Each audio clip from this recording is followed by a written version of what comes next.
Muy bien. Zeus, empieza a grabarnos, por favor. Bueno, bienvenidos a todos, buenas tardes. Voy a continuar con las actividades de TechSpain Advocates, la agrupación de profesionales que trabajamos en el ámbito de la tecnología, que lanzamos el día 21 de septiembre aquí en nuestra oficina de Madrid. Y en esta reunión pues represento tanto a TechSpain Advocates como socia promotora, como a Mavens, que es el despacho de abogados que nos acoge en esta tarde y que es socio fundador también y promotor de TechSpain Advocates. Por favor, me interrumpís, me contradecís, me contrarrestáis o decid todo lo que queráis a lo largo de esta ponencia, porque está aquí para que vosotros aprendáis, mejoréis y resolváis las dudas que os parezcan. Y a quienes me oís a través del canal de YouTube, pues un saludo y las preguntas podéis hacerlas por Twitter y veremos si podemos responderlas sobre la marcha, si es que no son muy difíciles. Bueno, vamos a hablar de los acuerdos entre accionistas, que son una cuestión que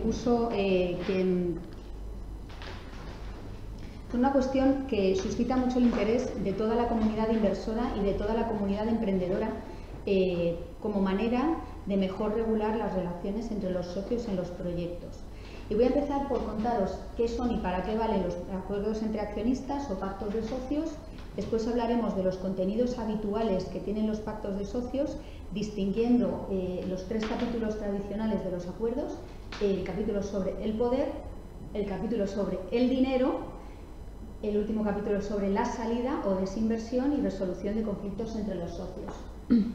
También os explicaré cómo no basta con el acuerdo de socios y algunas cuestiones legales que tenéis que tener en consideración. Entonces, vamos a comenzar por lo que es un acuerdo de accionistas, qué es y para qué vale.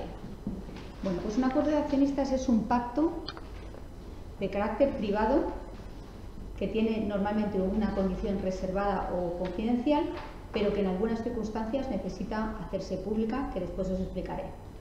Este es un pacto que se alcanza entre los socios para regular cómo van a ser sus relaciones entre sí y de ellos con la sociedad, entre los socios entre ellos y de ellos con la sociedad.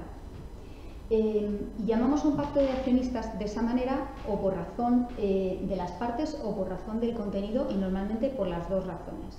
Entre las partes, pues porque siempre son parte de un acuerdo de accionistas los que son socios de una compañía o los que van a ser futuros socios de una compañía, porque el pacto no se firma necesariamente con carácter simultáneo a entrar a ser socios de la compañía, sino que se puede firmar en previsión de futuro.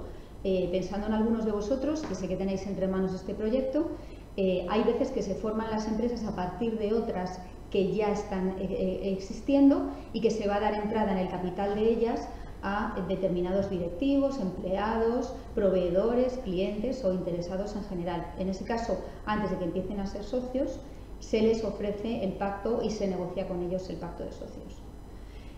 Por otra parte, por razón del contenido, lo que típicamente regula son las relaciones entre los socios entre sí y de los socios con la sociedad. En algunas ocasiones, cuando los socios no todos son parte del acuerdo de accionistas, no el 100% del capital es parte del acuerdo de accionistas, lo son solo algunos de los socios de la compañía, que quieren organizarse entre ellos, por ejemplo, para hacer más fuerte su posición accionarial y respaldarse unos a otros en las decisiones que van tomando frente a los demás socios. Ese pacto se llama, ¿lo sabéis cómo? Un pacto en el que se organizan parte de los accionistas para actuar juntos. ¿Una sindicación? Exacto, pacto de sindicación, efectivamente. Los socios se sindican y se organizan para ejercitar conjuntamente los derechos de accionistas, votar juntos, y que en vez de tener pues uno el 3% y el otro el 2% y no poder utilizar el derecho que le reconoce el 5%, la ley reconoce un derecho para ejercitar por el 5%, pues ese señor o esa señora que tiene el 2% y el otro que tiene el 3%, se sindican y deciden votar juntos para poder alcanzar ese umbral mínimo legal del 5% que necesitan para, yo qué sé, pedir un notario en una junta o impugnar un acuerdo o lo que sea que consideren que tienen que hacer. Eso se llaman acuerdos de sindicación y son una subespecie de los pactos de accionistas. ¿Para qué hacemos un pacto de accionistas? Si tenemos la Ley de Sociedades de Capital que regula detalladamente los derechos y las obligaciones de los socios. ¿Por qué necesitamos un pacto de accionistas? Pues lo necesitamos por dos razones. Porque los estatutos sociales a veces no pueden recoger todo lo que queremos que recojan, y porque a veces nos interesa que haya determinados pactos que se mantengan secretos. Yo siempre digo a quien me escucha sobre pactos de accionistas que los pactos recogen lo que no podemos y lo que no queremos llevar a los estatutos sociales. Los estatutos sociales, para poneros un poco en contexto a los que estéis menos familiarizados, son las normas que regulan el funcionamiento de la sociedad que se inscriben en el registro mercantil. Los estatutos sociales son accesibles, por tanto, a toda persona que tenga la más mínima curiosidad y quiera consultarlos, y además por un precio muy asequible. Tú puedes conseguir los estatutos sociales de cualquier sociedad. Si además es cotizada, puedes encontrarlos en la página web y en otra serie de fuentes. Pero de cualquier sociedad, en España y realmente en Europa y prácticamente en el mundo, de cualquier sociedad tú puedes acceder a los estatutos sociales. Por el contrario, los pactos entre accionistas tienen un carácter reservado y normalmente confidencial y privado, con la excepción de las sociedades cotizadas. Las sociedades cotizadas, por imposición de la Ley del Mercado de Valores, necesitan hacer valer al mercado también los pactos que se mantengan entre los diversos socios, porque esos acuerdos de accionistas pueden producir un impacto sobre la cotización de la compañía, porque uno cuando va a tomar una participación en una sociedad, si no sabe que existe un pacto de sindicación del que hablábamos antes, que va a hacer que haya determinados socios que sistemáticamente voten juntos, puede pensar que con el porcentaje de participación que compra va a poder controlar la sociedad. ¿Os dais cuenta? Si no tiene conocimiento de un pacto de sindicación que existe, que está reservado, pues puede estar engañándose sobre el valor de su auténtica inversión. ¿De acuerdo?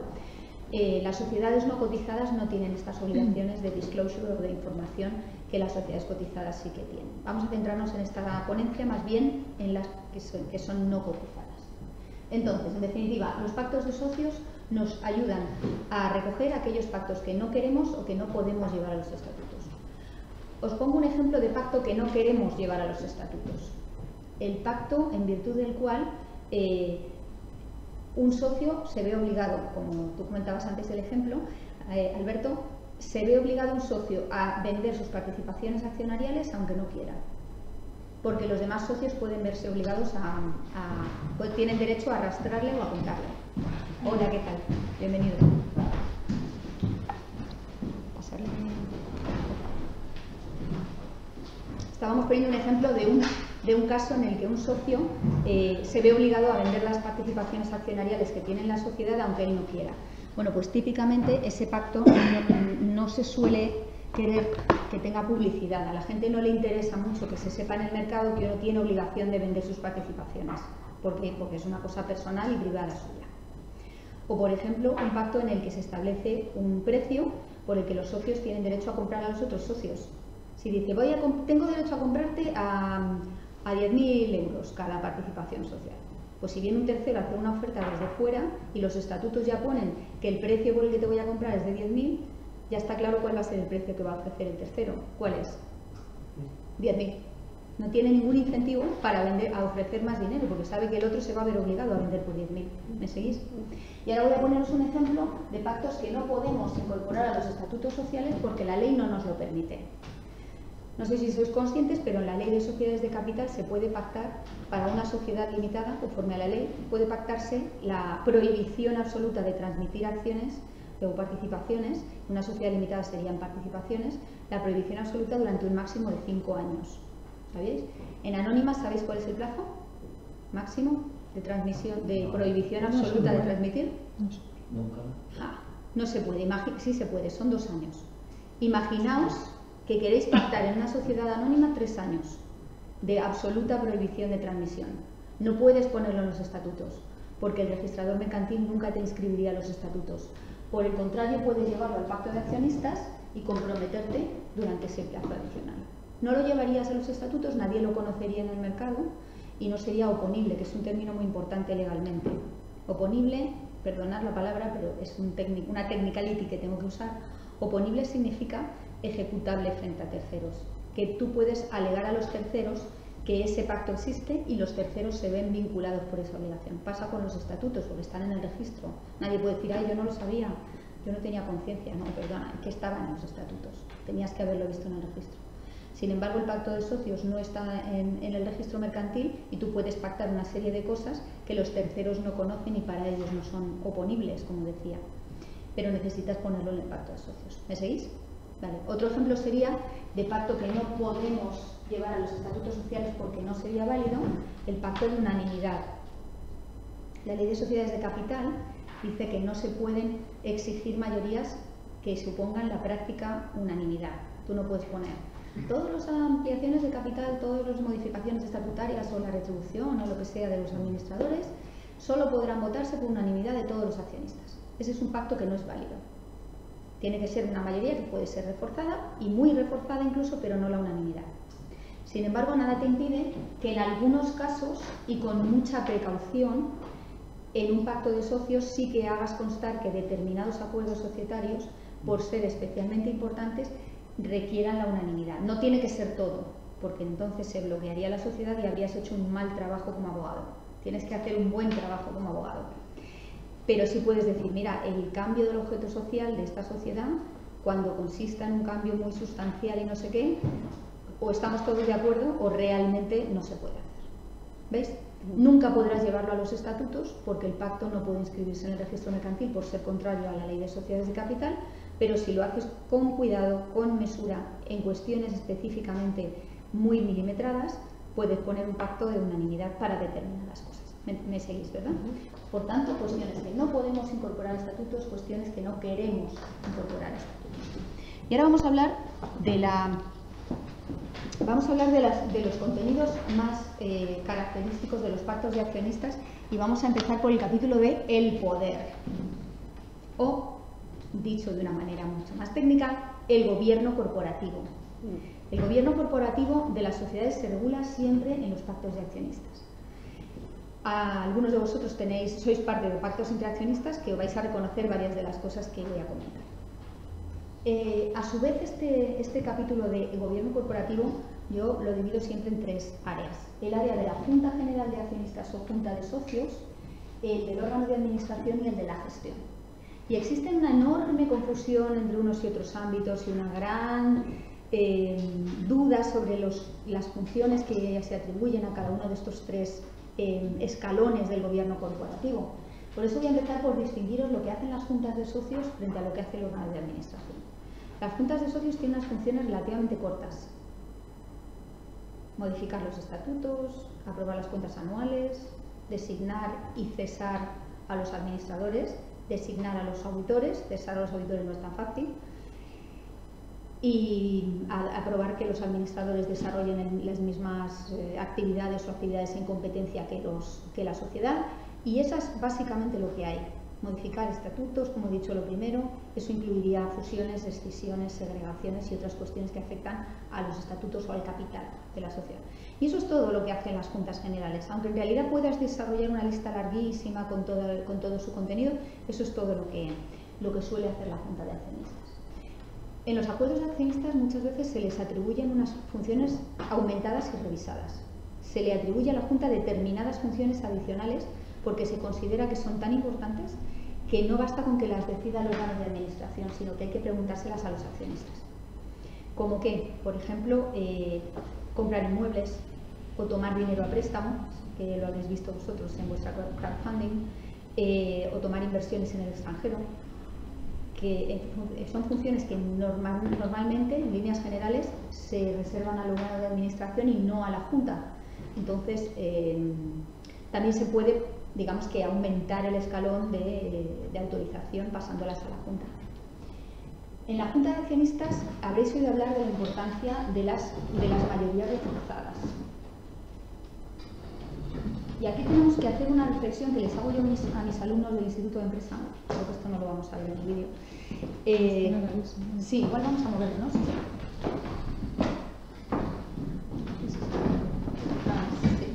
Esto es la sorpresa del directo. ¿Os dais cuenta? Gracias. Vamos a imaginarnos una sociedad, que es una sociedad limitada, que tiene una persona física, otra SL y una sociedad LLC de Florida, por ejemplo. Y esta tiene un tercio, y esta tiene un tercio, y esta tiene 1/3. Y nuestro cliente es este, la Sociedad de Florida, ¿vale? ¿Qué mayoría reforzada ponéis en la Junta para la adopción de acuerdos importantes de esta compañía? Esta es para ti. No, digo, si quieres puedes poner 2/3, tienes a 2 socios para poder votar el mismo, puedes subir los 70%, por ejemplo, y con los 70% ya necesitas a todos ellos. Vale, exactamente, esa es la respuesta. La respuesta es, con 2/3, por ejemplo el de este socio y el de nuestro cliente, que es este socio, con 2/3 podrías aprobar los acuerdos si pones en los estatutos que la mayoría reforzada sea de 2/3. Ahora vamos a ponerlo un poco más difícil. En vez de ser tercios, lo que tenemos ante nosotros, tenemos ahora mismo 4 socios con el 20%, 20%, 20% y 40%. ¿Vale? ¿Ok? ¿Qué mayoría reforzada ponemos en este caso? Sí, sí, Depende de lo que queramos hacer. ¿Vale? La pregunta tenías que haberme preguntado, ¿sigue siendo nuestro cliente la LLC de Florida? Sigue siendo, que tiene el 20%. Vamos a imaginarnos también que en vez de ser una SL, es una sociedad anónima. Importante tema, importantísimo tema. Tenemos un cliente que tiene el 20%. ¿Cuál sería la mayoría reforzada para asegurarnos de que ningún acuerdo se adopta en esta sociedad sin que pueda participar, sin que vote favorablemente la LLC? El 81. El 81%, estoy casi de acuerdo. Pero eso es unanimidad, ¿no? Casi en desacuerdo. ¿Qué opináis? Pues sí, ¿no? Primero, tenéis que tener en cuenta que las sociedades anónimas, a diferencia de las limitadas, tienen 2 convocatorias. La primera convocatoria y la segunda convocatoria.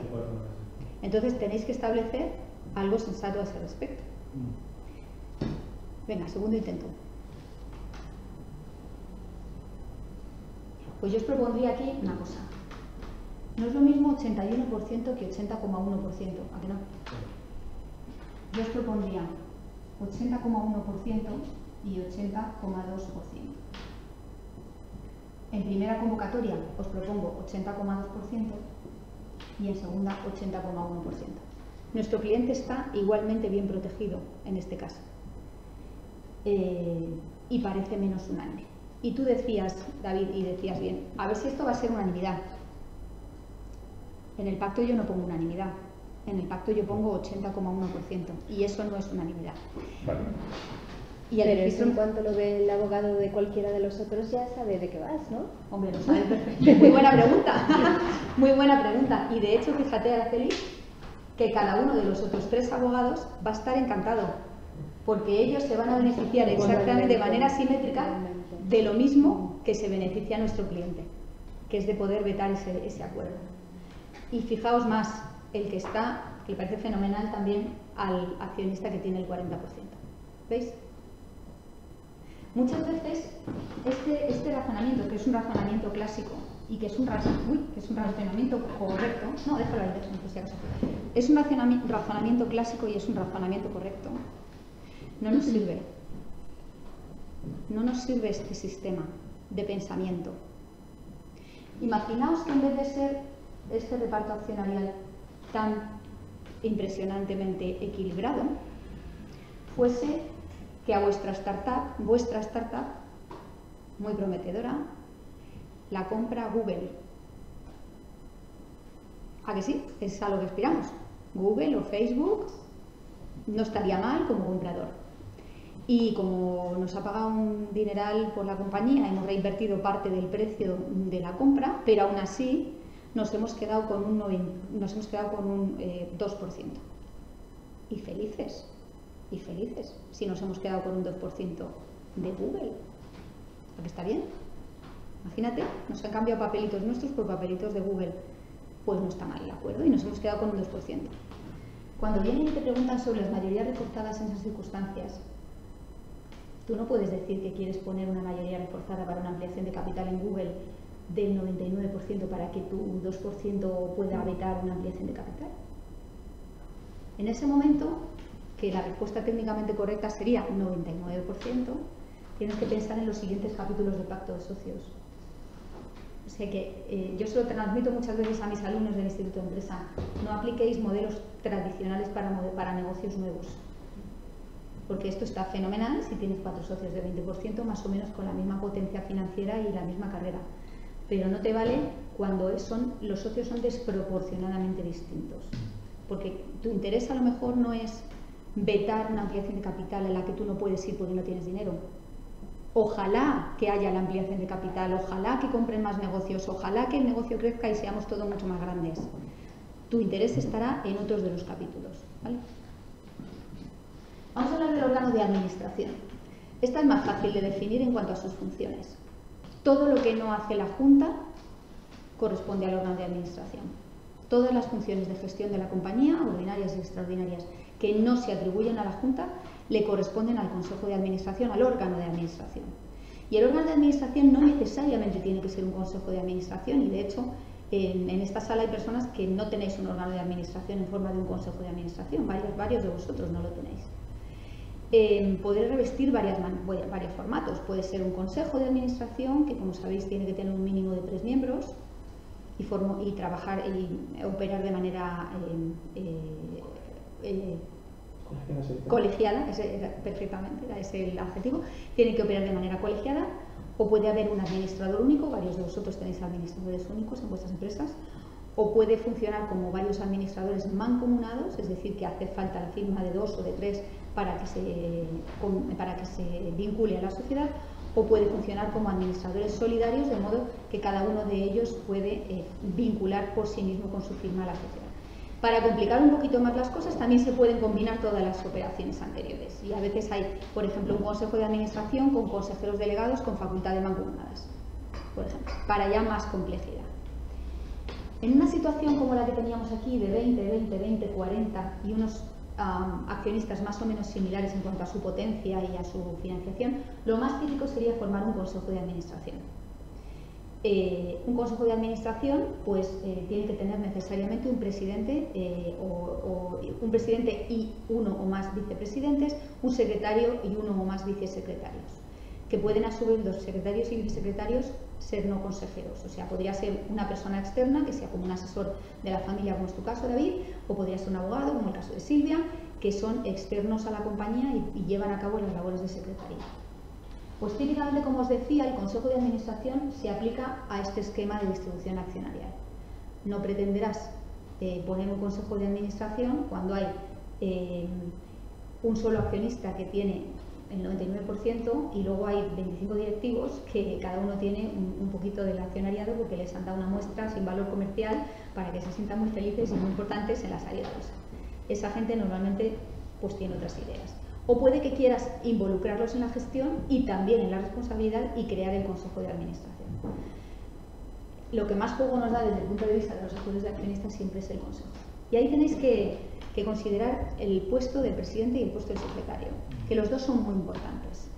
No hay acta que salga adelante sin la firma de los dos, del presidente y del secretario.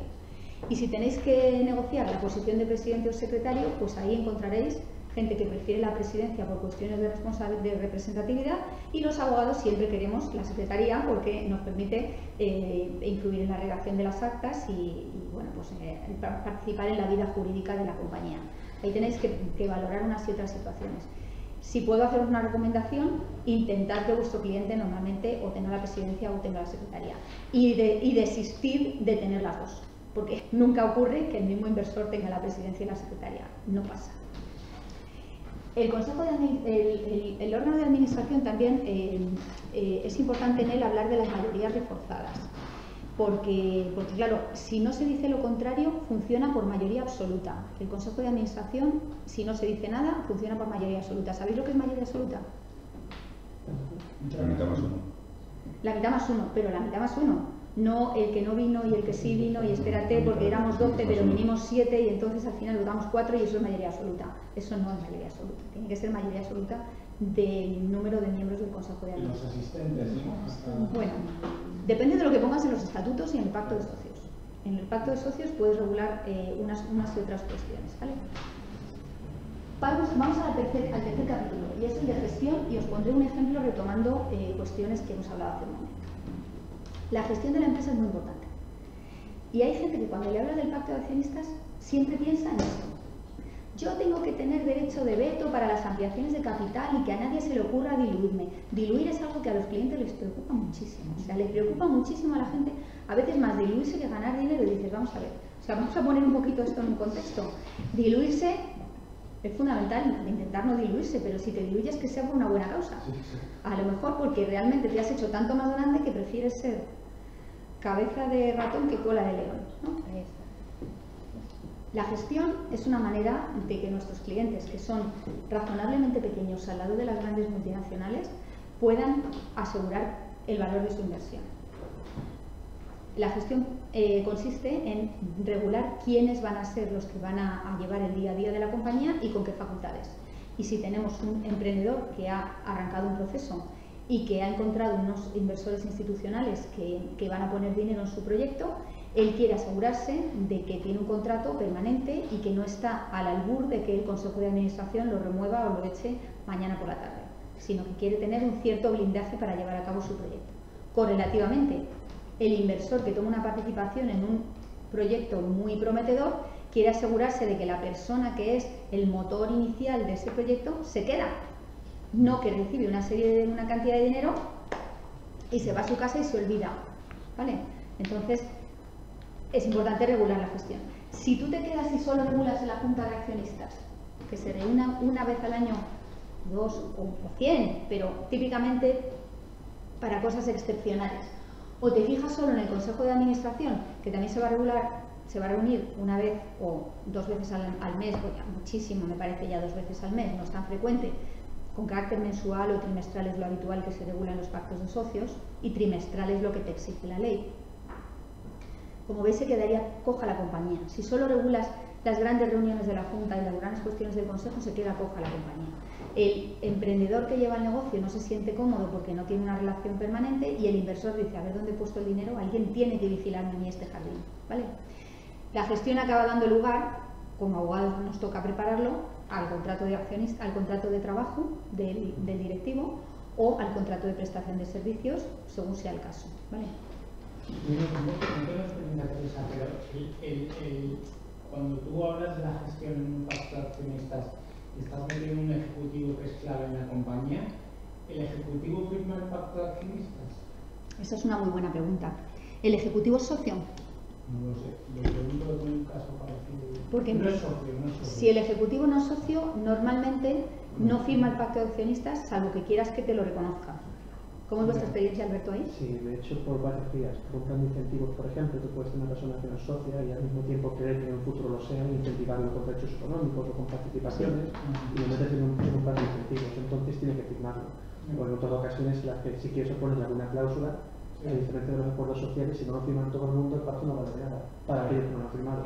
Entonces, si quieres que se le imponga al Ejecutivo, más que vale que lo firme. Que se le imponga al Ejecutivo, date cuenta, que le sea lo que tú has querido decir, que le sea oponible al Ejecutivo, ¿no? Que le sea aplicable y que le sea exigible. Efectivamente, esa es la cuestión. Desde luego, si es socio, tiene bastante sentido que suscriba el pacto, porque si no lo habrían firmado los demás a sus espaldas, que yo no creo que sea la idea de lo que tienes en mente.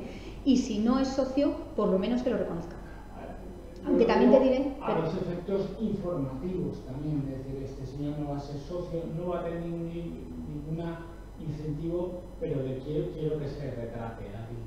No sé si es práctico o no, pues una tontería. Yo he visto varios esquemas, incluso el esquema en el que a los directivos que no son socios no se les da parte del pacto de accionistas porque no es asunto de ellos. Claro, y porque se regulan una serie de cosas a alto nivel que pueden incluso despistarles de su gestión diaria. Entonces, existen diversas alternativas. Luego hablaremos también de si la sociedad tiene o no que ser parte del pacto, ¿vale? Bueno, hemos hablado más o menos del poder o del gobierno corporativo y ahora vamos a hablar del dinero. El dinero es segundo capítulo. Cuando una persona o una empresa pasa a ser socio de una compañía, si no hay un pacto de accionistas que le obligue a más, y si los estatutos no le imponen lo que se llaman prestaciones accesorias, todas sus obligaciones prácticamente se han acabado. A partir de ese momento solo tiene derechos. En sociedades limitadas tiene una serie de limitaciones por un deber de fidelidad más reforzado que en las sociedades anónimas, pero básicamente la ley de sociedades de capital lo que le reconoce a partir de ese momento son derechos de información, de voto, de participación en las resultas de la sociedad si se disuelve, de impugnación de acuerdos sociales, de muchas otras cosas, pero solo derechos. Si tú quieres que un socio tenga obligaciones después de haberse convertido en socio, más te vale que lo pongas en un acuerdo de accionistas. ¿Vale? ¿Qué tipo de cosas puedes querer que haga un socio una vez que se ha incorporado a la sociedad? Sobre todo que ponga dinero. Si pretendes que un socio ponga dinero después, más te vale que lo contemples en el pacto de accionistas. Yo solo he visto un caso, tengo que deciros históricamente, en que los estatutos de la compañía obligaban a poner dinero después a los socios. Los estatutos, digo, no el pacto, los estatutos. Y tenían una cosa que se llama prestaciones accesorias, que son como si dijéramos obligaciones adicionales que se imponen sobre las participaciones sociales o las acciones y que son, como siempre en derecho, de dar, de hacer o de no hacer. Y estos concretamente tenían obligación de prestar dinero a la compañía. Pero lo he visto solo una vez, es una cosa enormemente excepcional. Por el contrario, pactos de socios en los que se establecen obligaciones de poner dinero en posteriores rondas de inversión son más frecuentes. Estipulamos ya cuánto dinero va a poner cada uno y, como siempre, estipulamos a qué precio vamos a poner el dinero. Cuando hablamos de precio en materia de ampliaciones de capital estamos hablando de prima y nominal. ¿Vale? Vamos a hacer ampliaciones de capital subsiguientes y los precios van a ser estos y estos y las primas van a ser estas y estas y podemos acudir proporcionalmente y si no, vamos, ¿qué nos pasa? Aportaciones al capital. ¿En derecho europeo se puede dejar abierta ¿Perdón? En derecho español y europeo se puede dejar abierto el importe? Es decir, pues decir, tendrá obligación de poner el dinero que acuerde la Junta, sea cual sea, y si no perderá la condición de socio. ¿Y sin ninguna limitación? Sin limitación. ¿Y entre consumidores o entre profesionales? Socios de una sociedad. Pero bancos, se entiende... o sea, el Banco Santander, el BBVA, No, bueno, yo entiendo ¿y la Caixa? personas físicas personas físicas. O sociedades, pero...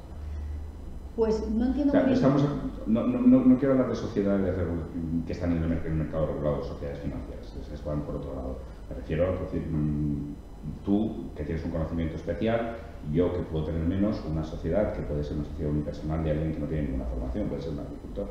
Es decir, o sea, que no, puedes ponerlo sin ninguna limitación. A mí me parece que depende, ahí se aplican las normas generales del derecho civil español, que son aquellas que dicen que el cumplimiento de las obligaciones no puede dejarse a la discreción de una de las partes. Bajo ese principio se arreglan la mayor parte de los problemas concernientes a esa pregunta. Si la obligación de poner ese dinero sin limitación y sin techo depende de circunstancias completamente ajenas a las partes involucradas, como puede ser la evolución de un negocio, la cotización de unas acciones, la producción de vino o de aceite o lo que sea que tenga que ver con el negocio agrícola de tu cliente, bueno, pues es una obligación que depende de una voluntad, no depende de la voluntad de una de las partes. Si por el contrario el contrato dijese, tienes que poner todo el dinero que yo quiera en las circunstancias que yo te pida y al precio que yo te diga, mándamelo, que le ayudamos. Además de poner dinero, también podemos regular la contribución de cada socio al proyecto. Por ejemplo, la consultoría, la obligación de trabajar para la empresa, la obligación de no competir, la obligación de permanecer en la empresa y la obligación de confidencialidad. Esas van muchas veces juntas, confidencialidad, no competencia y obligación de permanencia dentro de la compañía. Y se pone con toda claridad cuántos años te comprometes a trabajar para la compañía, cuál es tu salario o tu retribución profesional y qué pasa si te vas y si puedes irte o no puedes irte a la competencia. Y aquí puedes haber oído hablar del término good liver y bad liver. Good liver, no liver hígado, sino el que se va de buenas y el que se va de malas. Este concepto os interesa cuando tengáis personas físicas cuya contribución en el negocio es muy importante y que queráis conservar por razón de su talento y de la aportación que hace al proyecto. Pues en esta sala hemos tenido sentados hace unos días a un equipo de gestores de un negocio y a un equipo de inversores que van a ser además proveedores. Y ahí estábamos hablando con ellos de lo que pasaría si alguno de esos gestores se va a trabajar en la competencia, fallece, se jubila, se incapacita o directamente se le caen las manos y ya no trabaja más. Entonces, Hay circunstancias que no dependen de la voluntad de las personas, por ejemplo, pues el fallecimiento, la incapacidad o la jubilación, en definitiva. Esas circunstancias no pueden tener el mismo tratamiento contractual que si uno se va a trabajar a la competencia o deja de pasar por la oficina y ya no se le vuelve a ver, o directamente se pone a montar un negocio o a machacar en las redes sociales el propio negocio. Hay gente que de vez en cuando pues no hace lo que debe. ¿Veis? Por eso hablaba de la contribución de cada socio al proyecto. Puede no ser una contribución económica en el sentido del primer capítulo de aportaciones a posteriori, hitos de capital, sino que puede ser una contribución personal, presencial, de trabajo, de horas, de dedicación. O preséntame clientes, o tráeme relaciones institucionales, o sé tú quien lleve el departamento de marketing. ¿Vale? Cada negocio es cada negocio. Es importante regularlo. Y la tercera de las líneas no tiene que ver con lo que uno se espera que ponga en el negocio, sino lo que espera sacar del negocio, que es la distribución de beneficios. Si no pactamos nada en los estatutos, y es bien difícil pactar esto en los estatutos, y si no ponemos nada en el pacto de socios, los socios están a la buena voluntad de la Junta que quiera distribuir dividendos cuando corresponda, o no distribuirlos nunca. Como existía una práctica inveterada en España de no repartir dividendos jamás y que se fastidien los minoritarios, porque nosotros los mayoritarios ya tenemos unos pactos estupendos y ya tenemos unos contratos de trabajo muy jugosos, que os sonará, como existía esta práctica, se modificó la Ley de Sociedades de Capital para que las sociedades empezasen a verse obligadas a repartir dividendos cuando cumplían determinados umbrales y circunstancias. El legislador aprobó esta norma en medio de la crisis económica española. Se suspendió la norma durante un año, después durante otro año y ha sido en 2017 que por fin puede exigirse el reparto de dividendos en determinadas circunstancias. Entonces este año ha sido claramente el tema más debatido en los ámbitos doctrinales y habéis visto montones de conferencias y demás. Vosotros sois mejores abogados que estas cuestiones y vais a mejores abogados que para dejar esto a la ley y podéis pactar en los estatutos, eso concierne a un pacto en el que tú tienes conocimiento, Carlos. Puede pactarse la obligación de repartir dividendos.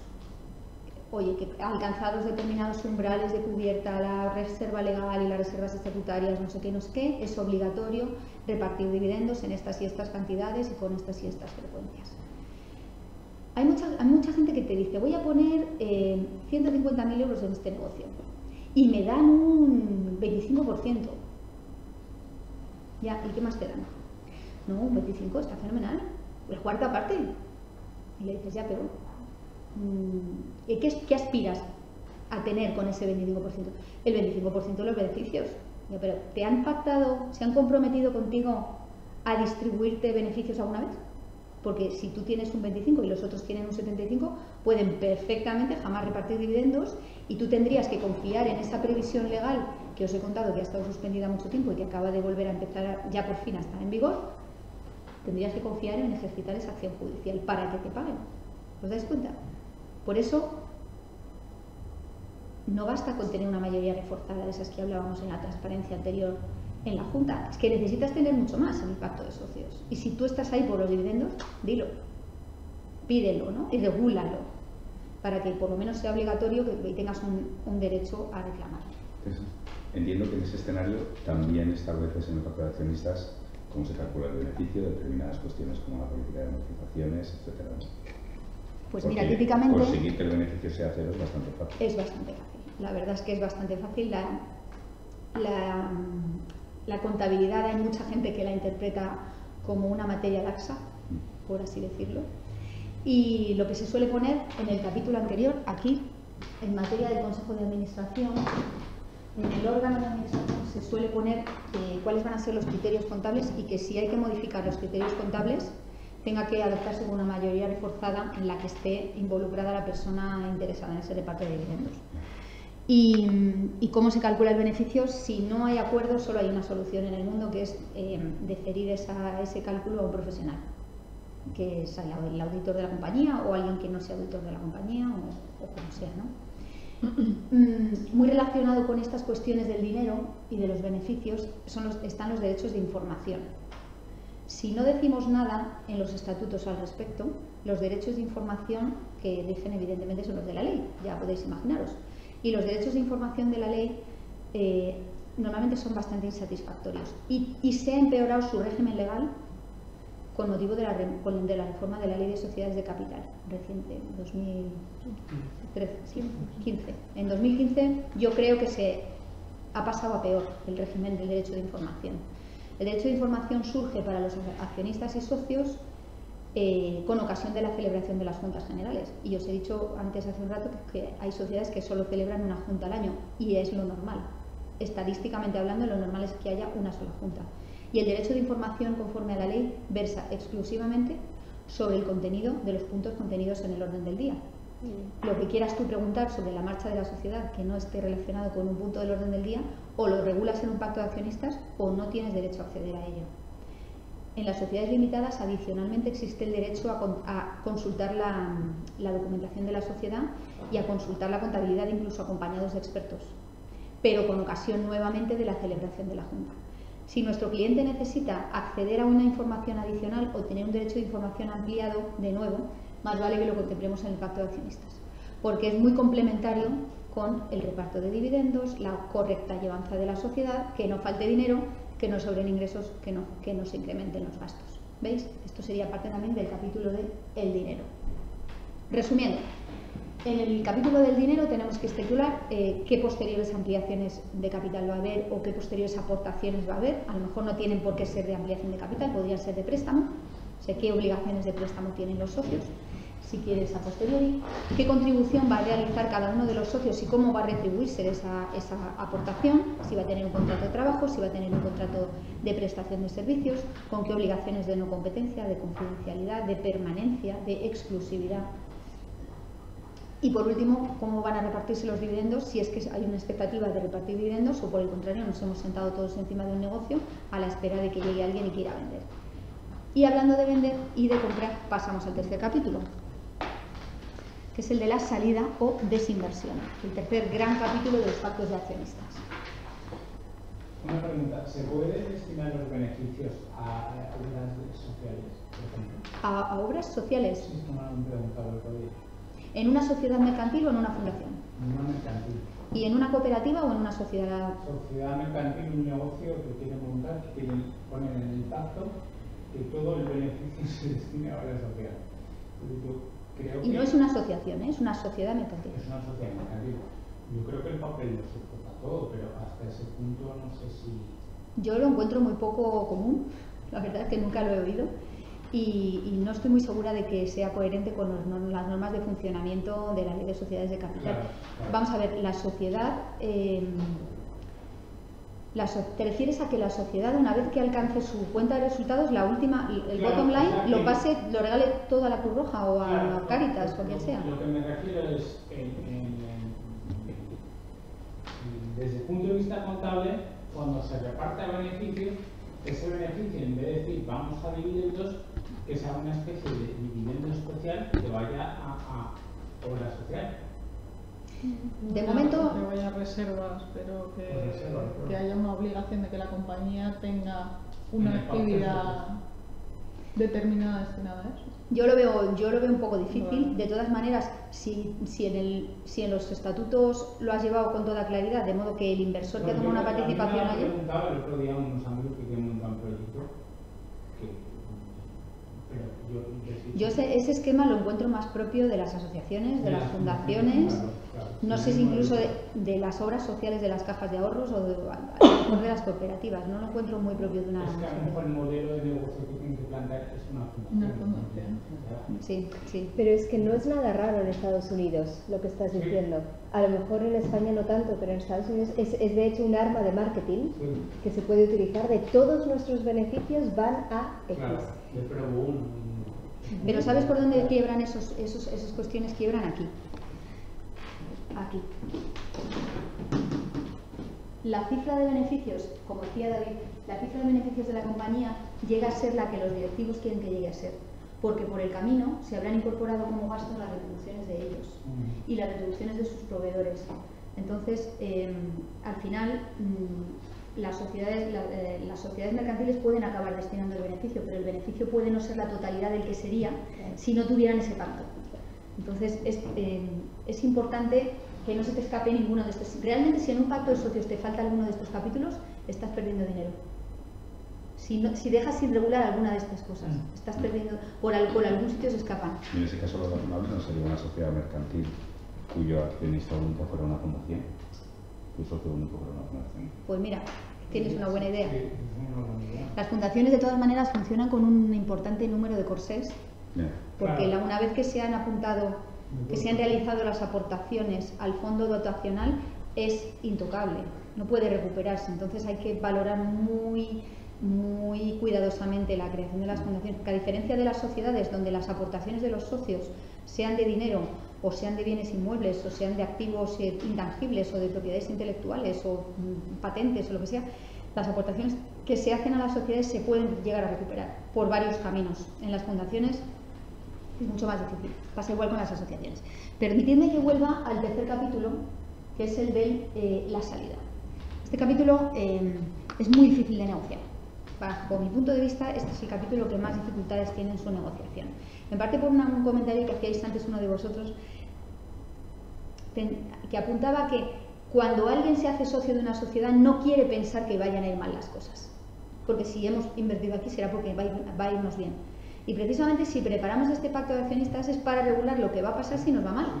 Si nos va bien, realmente huelgan todos los documentos, nos apañamos bien entre nosotros por consenso. Pero hay que regular lo que pasa, tanto si nos va bien como si nos va mal. Y en ese sentido, el capítulo de la salida tiene, a su vez, varios epígrafes que contemplar. Primero, sobre las restricciones o no a la libre transmisibilidad de las acciones o participaciones, que he dicho en palabras más llanas. Quiere decir, ¿cómo puedo vender mis acciones? ¿Cómo puedo deshacerme de mis participaciones?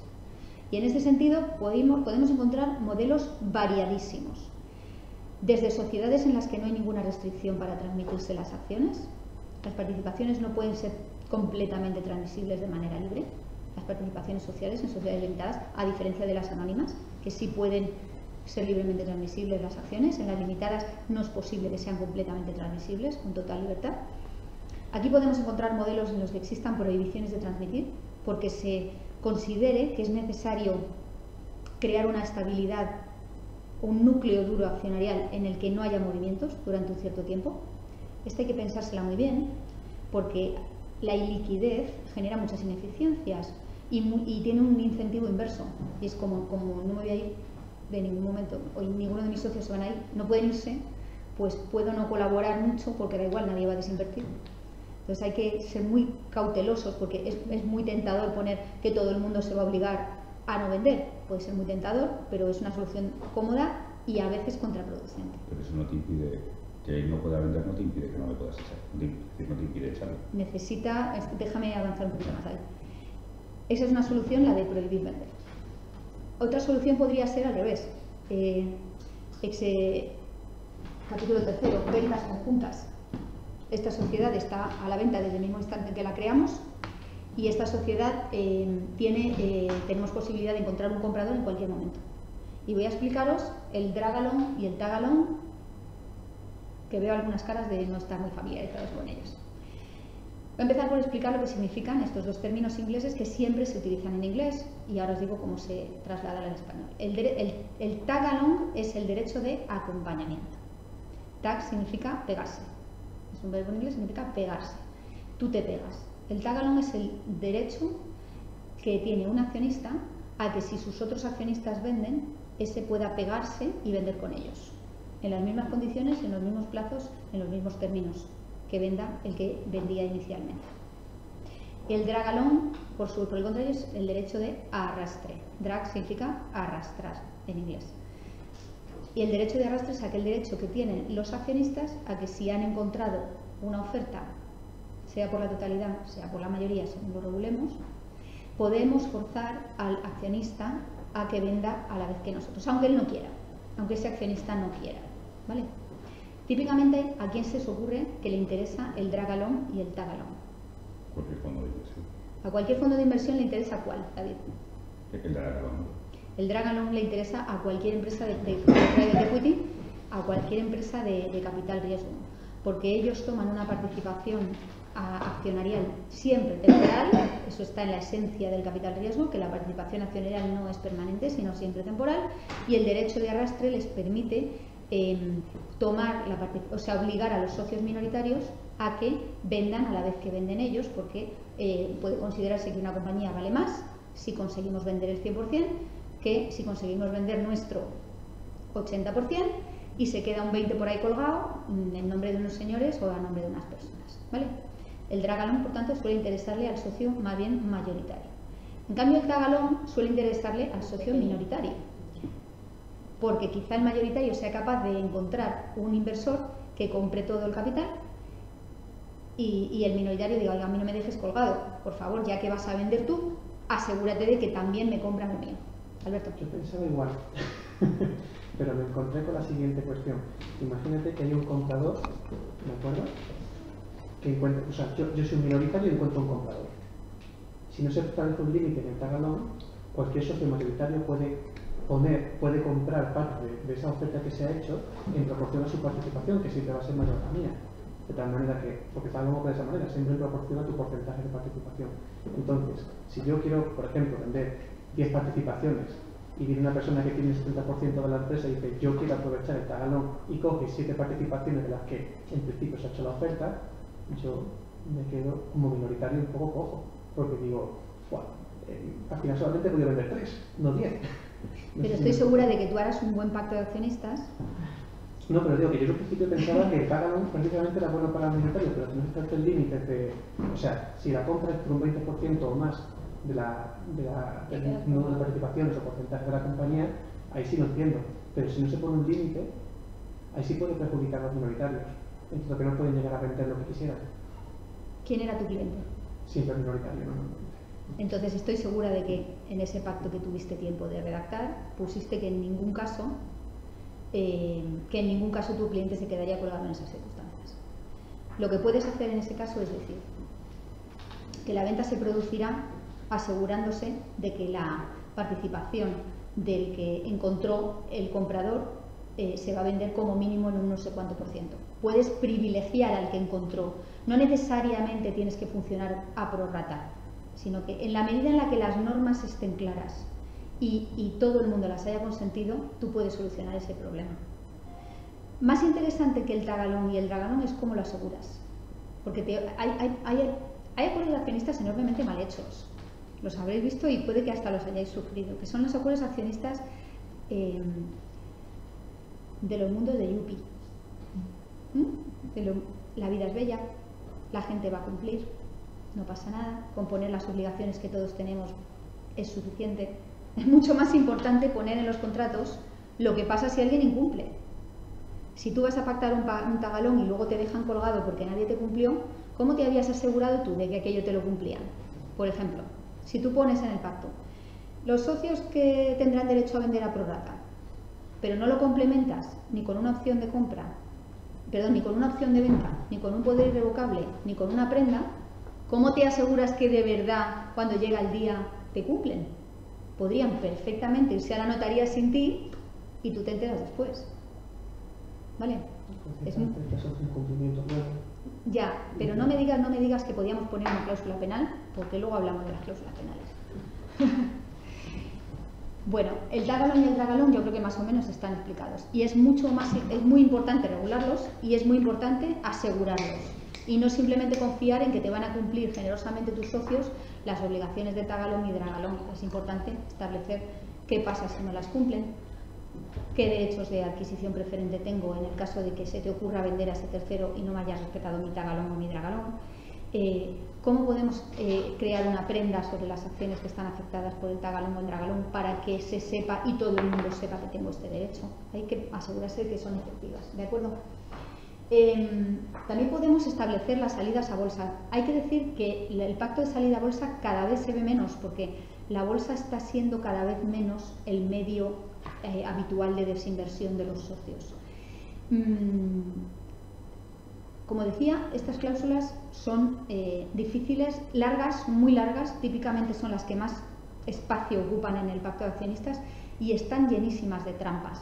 Por ejemplo, tenéis que valorar los derechos de adquisición preferente que los socios tienen cuando uno de sus socios pretende vender. Porque si los ponéis demasiado largos, se puede caer la operación principal. Os pongo un ejemplo. Tenéis un cliente que tiene una participación del 40% de una compañía y tiene un derecho de adquisición preferente. Todos tienen derecho de adquisición preferente respecto de las ventas que hagan los demás socios. Y él encuentra una oferta por su 40% y le dan un precio bueno. Y le dicen, oye, sí, estamos de acuerdo en comprarte tu 40% en esta compañía. Imaginaos que el pacto de accionistas establece que sus socios, o todos los socios de la compañía, para ser exactos, tienen un derecho a pensárselo durante 2 meses para poder ejercitar el derecho de adquisición preferente. Durante esos 2 meses, a lo mejor la operación inicial que dio lugar a toda esta generación de valor se puede caer o se puede enfriar.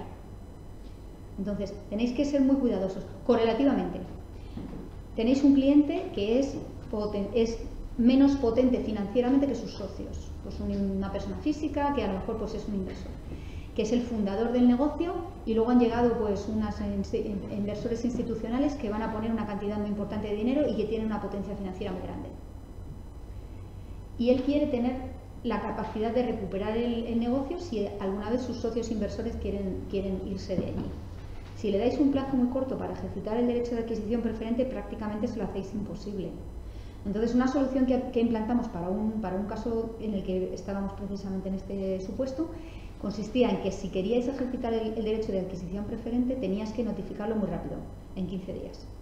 Y luego tenías un par de meses para encontrar la financiación. Pero, ¿qué pasa si no encuentras la financiación? Si no encuentras la financiación, puedes haber fastidiado la operación de desinversión que tus socios tenían con ese tercero que venía a la sociedad. Entonces, en el momento de ejercitar el derecho de adquisición preferente, había que constituir un aval, que no podía ser de la totalidad del precio, porque lógicamente necesitaba continuar haciendo un poco de build-up de la financiación, pero sí tenía que ser de una cantidad suficientemente importante como para que ese emprendedor lo dijese en serio y no fuese de farol, solo para fastidiar la operación de sus socios. ¿Entendéis? Estas cláusulas hay que hacerlas a la manicura. Cada compañía es diferente y cada perfil es diferente. No se pueden copiar del anterior. ¿Qué ocurre, Teresa, si las cláusulas del pacto contradicen los estatutos? Esa es una buena pregunta que me da pie precisamente a la siguiente transparencia. Tus preguntas son premonitorias. Tú no habías visto la presentación antes, ¿no? Ha llegado el primero, nunca las miramos. El pacto de accionistas no es el único documento que necesitamos. Es más, un pacto de accionistas solito no vale para nada. Has hecho un mal trabajo de abogado si te llaman y te dicen hazme un pacto de accionistas y no te das cuenta de todas estas otras cosas que también hay que tener en cuenta. Los estatutos sociales. Los estatutos sociales tienen que estar acompasados con el pacto. No tienen por qué ser idénticos, por lo que hemos dicho al principio de esta sesión, porque hay cosas que no quieres llevar y hay cosas que no puedes llevar. Pero no pueden ser contradictorios. Voy a hablaros de la cláusula de arbitraje. El arbitraje, sabéis que el arbitraje consiste en un medio de resolución alternativa de disputas en general.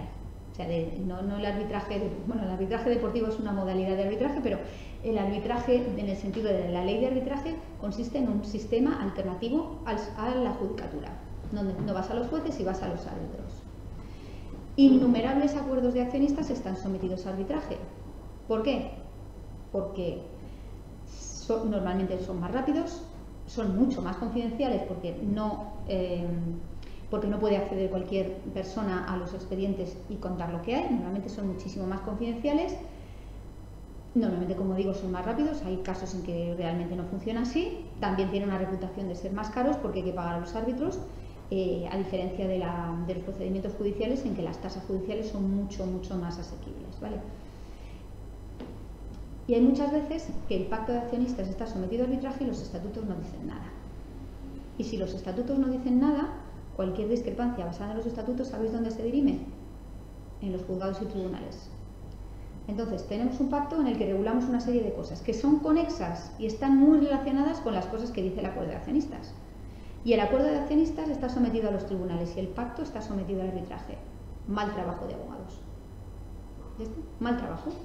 No puede ser que las mismas discrepancias, según las leas en un documento o en el otro, se diriman en Capitán Haya o en la Corte Civil y Mercantil de Arbitraje. Tienen que estar sometidos al mismo régimen y acompasados. Y de hecho hubo una modificación en la ley de arbitraje precisamente para hablar del arbitraje societario y que las impugnaciones de acuerdos sociales y las responsabilidades de administradores y la validez o no de acuerdos y una serie de cosas, las separaciones de socios, puedan someterse a los árbitros en vez de someterse a la jurisdicción. ¿Veis? Por ejemplo, puede ocurrir que en los estatutos, que en el pacto de accionistas estipules una serie de obligaciones que tienen que realizar los directivos, por ejemplo, gestionar la compañía o una dedicación o una no competencia o lo que sea. Estas obligaciones puede que no diga nada de ellas los estatutos sociales. Si alguien llega y compra esa sociedad, no se le aplican, no le son oponibles esas obligaciones. ¿Veis? El directivo puede saltarse lo dicho en el pacto de socios y vender sus participaciones sociales a este nuevo inversor. El nuevo inversor no conoce el pacto de accionistas, no se entera porque el pacto de accionistas está firmado en una escritura pero guardado en un cajón y se ha comprado las acciones. Y este señor puede haber vendido, haberse liberado de sus obligaciones y luego tendrá un pleito. No te digo que no, que tendrá un pleito, que lo más normal es que encima lo tengan en un arbitraje porque lo hayan pactado así. Pero si realmente tú quieres vincular a un directivo y que tenga esas obligaciones, considera llevarlas a los estatutos en forma de prestaciones accesorias. ¿Vale? Cierra el círculo, lo atas mucho más. ¿Vale? Tampoco puedes quedarte contento sin hacer una pregunta que es muy incómoda y que a la gente no le gusta responder, pero es que hay que hacerla. Es, dime tu estado civil. Sí, ya sabía que alguien se reiría, ya sabía que alguien se reiría. Pero es verdad, o sea, necesitamos saber el estado civil de las personas. Porque si os fijáis en el Código Civil, cuando una persona está casada en gananciales, está casada en separación de bienes, este debate es mucho más corto. Cuando una persona está casada en gananciales, el régimen de las participaciones sociales que se han adquirido después del matrimonio es un régimen ganancial. Y aunque las participaciones sociales estén a nombre de una persona, de uno de los miembros del matrimonio, en realidad son gananciales. De modo que para llegar a vender las participaciones sociales de una sociedad limitada, necesitas el consentimiento de los dos cónyuges. Si vas al pacto de socios y solo te lo firma quien tú crees que es tu socio, no te has dado cuenta, pero es que tienes otro socio, o otra socia, que es quien no firmó, pero es tan socio como el otro socio, porque están en gananciales. Entonces, tenéis que preguntar siempre en qué régimen matrimonial están vuestros clientes, en qué régimen están vuestros socios, porque las capitulaciones matrimoniales son fundamentales. ¿Vale?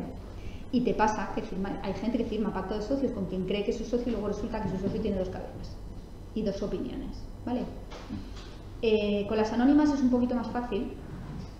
Es un poquito más fácil con las sociedades anónimas porque el Código Civil contempla que los derechos aparejados a los títulos valores los ejercita la persona a cuyo nombre está el título valor. Y las acciones son títulos valores y no las participaciones sociales, que no son títulos valores. Dicho lo cual, si tienes un socio de una sociedad anónima que está casado en gananciales y tú te piensas que el socio es el único titular realmente de esas acciones y luego resulta que van y se divorcian, a lo mejor esas acciones resulta que eran gananciales a pesar de que venían a nombre de solo uno de ellos y le corresponden al otro cónyuge. Y tú, en el pacto de socios, las obligaciones de permanencia, confidencialidad, no competencia y exclusividad, ¿de quién las querías? ¿Del que era tu socio o que tú creías que era tu socio o de su cónyuge? ¿Veis? Esta es una pregunta un poco incómoda que hay que hacer y además lo bueno es que solo tienes que hacerla una vez, o sea que por lo menos no lleva mucho rato, ¿no?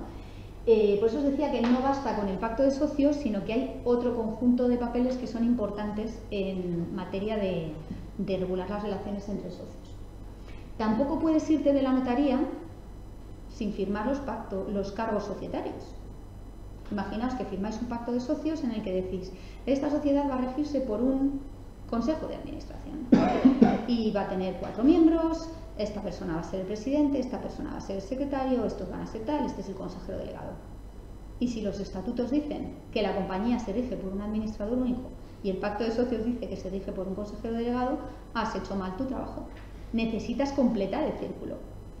Y si te falta alguno de estos papeles es que te has quedado a medias. Necesitas ejecutar lo que has pactado. Os hablaba de cargos en materia de acuerdos societarios, pero también tengo que hablaros de poderes. Hablábamos hace un rato sobre la gestión de la compañía y que hay que regular cuál es el ámbito de la gestión, quién hace qué, con qué facultades, con qué poderes.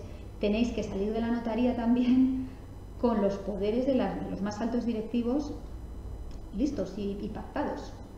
Porque si tú dices, esta persona será director general y tendrá todas estas facultades y tendrá derecho a adoptar cualquier decisión por debajo de 100.000 euros, y luego tú no le das poderes a esa persona para que adopte decisiones por debajo de 100.000 euros, es que no va a poder hacerlo, porque le van a faltar. Por eso os digo que no te basta solo con hacer un pacto de socios. También es verdad que si yo a esta ponencia le pongo de título pacto de socios y todo lo demás, lo mismo resulta muy aburrida, es mucho más llamativo ponerle pacto de socios. Pero todo esto no se os olvide hacerlo y que esté en coherencia con el pacto de socios. Por eso yo siempre digo, y yo creo que con esto voy a empezar a concluir, que el pacto de socios es como un paraguas.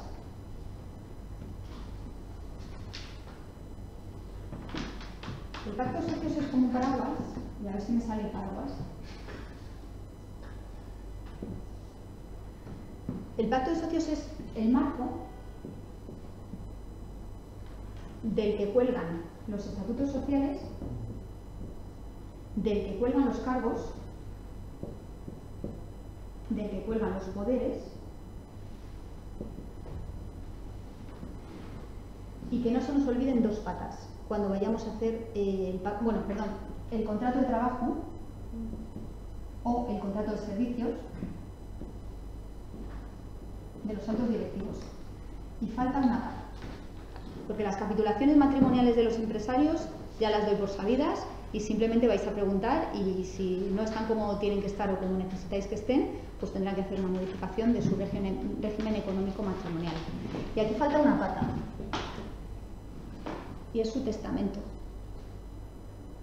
Y es su testamento, porque veréis, tú puedes pactar en un acuerdo de socios que los... a ver si se ve así, así se ve.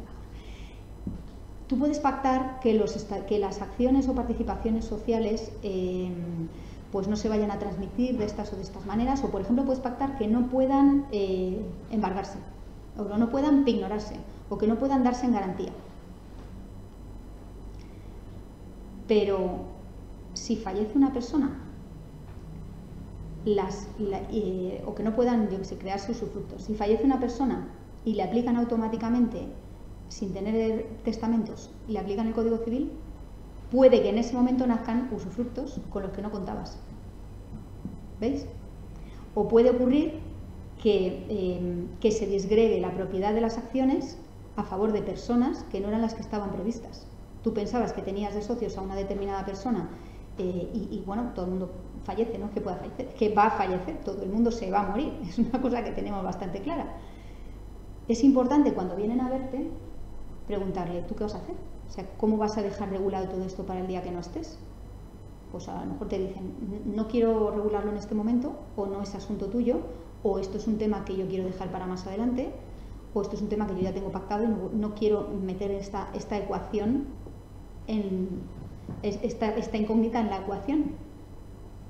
Pero tú siempre tienes que advertirle a tu cliente, esto va a pasar, las personas físicas se van a morir. Y tienes que hacer un pacto de socios suficientemente robusto para que aguante cuando esas personas no estén. ¿Os acordáis que habíamos hablado de bad liver y good liver? El que se va de buenas y el que se va de malas. Pues aunque sea muy desagradable, y de verdad que lo es, porque las personas físicas pues al final tienen su corazoncito, tú tienes que estipular qué pasa cuando el alto directivo del que depende el éxito del business plan no esté. Y a lo mejor el día que no esté lo que hay que hacer es comprarle sus participaciones. Y de nada te sirve que hagas un pacto de socios estupendo hablando de que le vas a comprar las participaciones si luego tú no prevés en los estatutos sociales el derecho de adquisición preferente de los demás socios con carácter preferente a que herede quien sea, cónyuge, hijos. ¿Ves? Y si no decís lo contrario, las participaciones se heredan. ¿Vale? Entonces tened en consideración que las personas físicas se mueren. Es un poco luctuoso el final de esta charla. pero tenedlo en cuenta. Tenéis que ver en los estatutos sociales cómo se regula esto. Os pongo otro ejemplo para que no sea tan triste el final. La prenda. La prenda de las participaciones sociales es un derecho real que grava las participaciones y que disgrega el derecho de voto con el derecho del reparto de dividendos, ¿vale?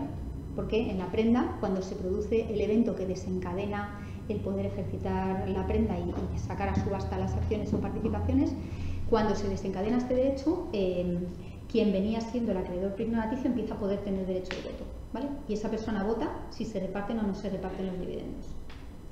Es muy interesante poner en los estatutos, o no poner, según veáis el caso, el derecho de adquisición preferente en caso de ejecución forzosa. Y es que no podéis imaginaros la variedad de casos que hay en estatutos. En unos casos tiene derecho la sociedad, en otro caso tiene derecho los socios. En un caso hay un avalúo, que significa una valoración, una valoración oficial del precio al que se puede ejercitar el derecho de tanteo. En otros casos no, es el precio que venga de la subasta. Hay muchas valoraciones. Te puedes encontrar que tu socio haya dado en prenda sus acciones y llegue un tercero y te lo encuentres allí sentado contigo en la junta de accionistas del socio, porque ha salido a ejecución. No digo que tengáis que resolver esto necesariamente o prohibiendo la prenda o ejerciendo el derecho de adquisición preferente con la sociedad. Eso yo no lo sé, cada caso es cada caso. Lo que digo es, no dejes de pensarlo.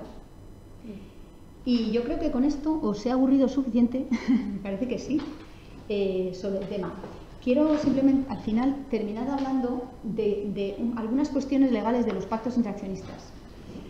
Tened en cuenta que entre las partes los pactos de accionistas prevalecen sobre los estatutos y además no podría ser de otra manera. Es el documento más importante y si veis al dibujo del paraguas es lo que está arriba del todo y es el contrato marco del que luego va colgando todo.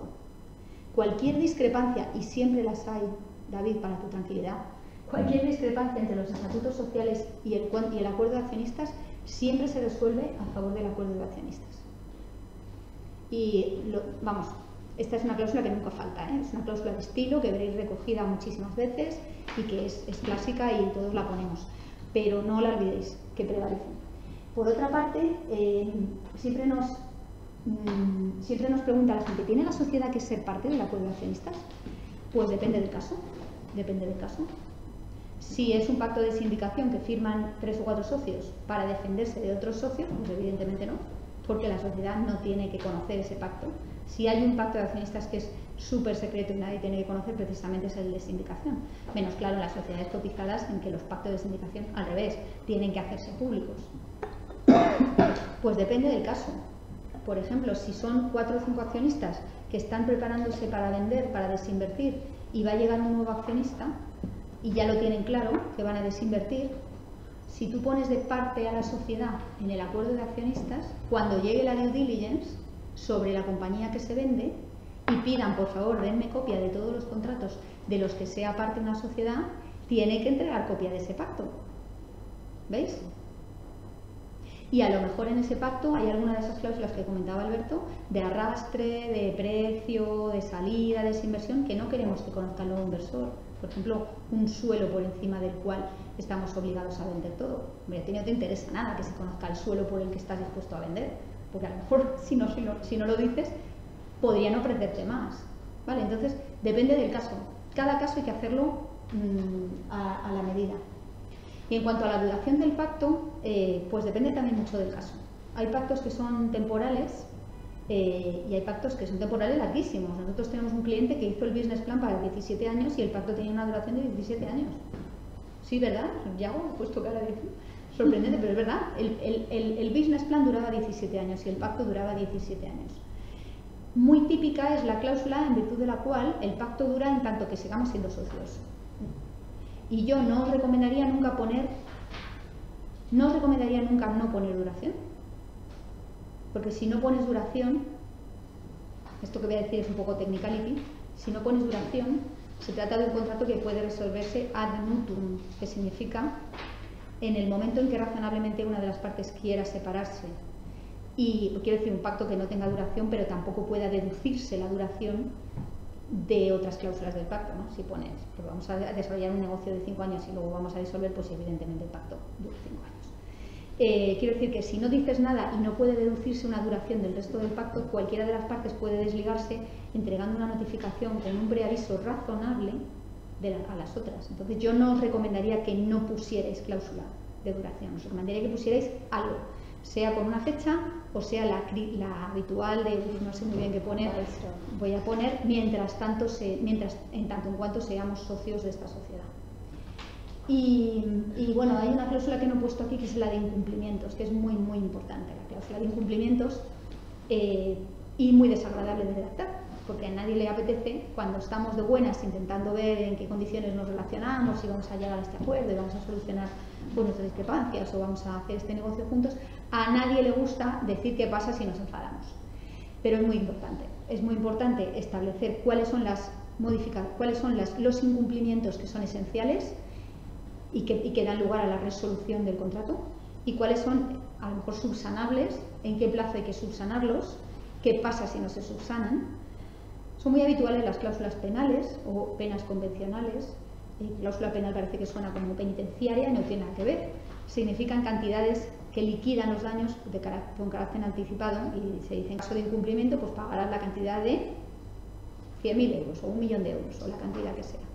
Son muy clásicas, a mí me parece que funcionan bastante mal y que hay soluciones mucho mejores y que sois mucho mejores abogados que para poner cláusulas penales. Dicho lo cual, a veces son bastante interesantes. Y bueno, pues yo creo que esto es todo lo que quería yo contaros. Estos son mis datos de contacto para lo que queráis ampliar y contradecir. Y si queréis, apagamos la grabación y seguimos charlando entre nosotros. ¿De acuerdo? Muy bien. Pues adiós a los que nos escucháis desde YouTube y muchas gracias. ¿Qué tal? ¿Dudas, preguntas, contradicciones? No, yo tengo una dices que prevalece el acuerdo de socios entre las partes, pero en el caso de que tengas, tú lo has mencionado, el matrimonio en regímenes marciales en el que, o incluso en el que es el cónyuge que acaba con las acciones, lo único que es oponible son los estatutos. Tú no le puedes poner el pacto de accionistas a alguien que se lo encuentre y no lo ha firmado en ningún momento. No le puedes poner algo a alguien que no ha firmado, y harías bien en no dejar que se fuera, harías bien en asegurarte que traerte a la notaría. No. Harías bien, pero no, si no lo ha firmado no es posible, la verdad, es una pena. Harían bien. En el caso de la herencia supongo que es todavía peor. Porque además el testamento pues no, mira, abierto, la herencia es un poco, por un lado, los pactos son oponibles a las partes y a sus causavientes. Que dicho en cristiano, para los que no sois abogados, significa que un contrato que firma un padre lo hereda un hijo. O sea, no se evaporan los contratos porque se mueran los padres, no se evaporan los derechos, ni siquiera, ni sobre todo las obligaciones. Obligaciones derivadas del contrato. No se evapora nada, lo único que se evapora cuando fallece una persona son las obligaciones que se llaman en el latinajo indulto personae, que significa aquellas que se contrajeron en atención a la personalidad tan específica de la persona con la que contrataste. Por ejemplo, si encargas a un retratista que tenga un retrato y se muere el retratista, pues no hace falta que tu hijo te haga un retrato. O sea, tú querías un retrato de ese retratista, no de su hijo, ¿no? Entonces, los hijos se heredan la posición contractual de los acuerdos de accionistas. Pero claro, asegúrate también de que no se producen circunstancias indeseadas, como por ejemplo que vayan y en el testamento pongan pues que el usufructo le corresponde a no sé quién y que tú hayas puesto que el derecho de voto corresponde al usufructuario, por ejemplo. Que eso pasa. O a lo mejor el usufructo le queda al cónyuge superviviente, que ya sabéis que es una cláusula muy típica en España, y resulta que los hijos se dedican a votar que nunca jamás se repartan dividendos y la señora está toda fastidiada. Porque nunca jamás le dan un dividendo. Lo digo porque demográficamente lo normal es que es un buen marido. Sí. Sí, no, ¿es verdad? Sí. ¿Qué problemas habéis tenido con pactos de accionistas? Que os hubiera gustado. ¿Por dónde empiezo? Yo tengo uno ahora mismo. ¿Judicial o No, ni prejudicial, nada, simplemente a la hora de plantearlo. La gran mayoría de dudas que yo por lo menos tengo en la empresa suelen ser previas a cualquier problema que pueda suceder, ¿no? Hace poco me preguntaron